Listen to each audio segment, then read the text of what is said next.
Thrissur government engineering college alumni Qatar chapter സംഘടിപ്പിക്കുന്ന engineers summit ഒക്ടോബറിൽ. പരിപാടിയുടെ ലോഗോ ദോഹയിൽ പ്രകാശനം ചെയ്തു. പുൾമാൻ ഹോട്ടലിലാണ് സമ്മിറ്റിന് വേദിയാവുക.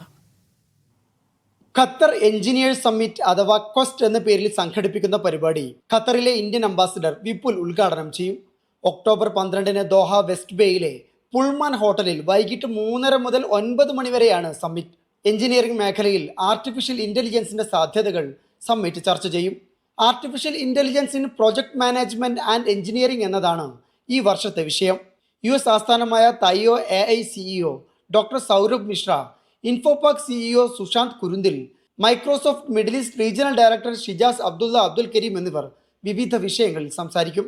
ക്ഷണിക്കപ്പെട്ട അതിഥികളാണ് സമ്മിറ്റിൽ പങ്കെടുക്കുക. വാർത്താ സമ്മേളനത്തിൽ Quest president Tomy Varkey, summit വക്താവ് ക്ഷേമ ആൻഡ്രൂസ് തുടങ്ങിയവർ പങ്കെടുത്തു. Media 1 Doha.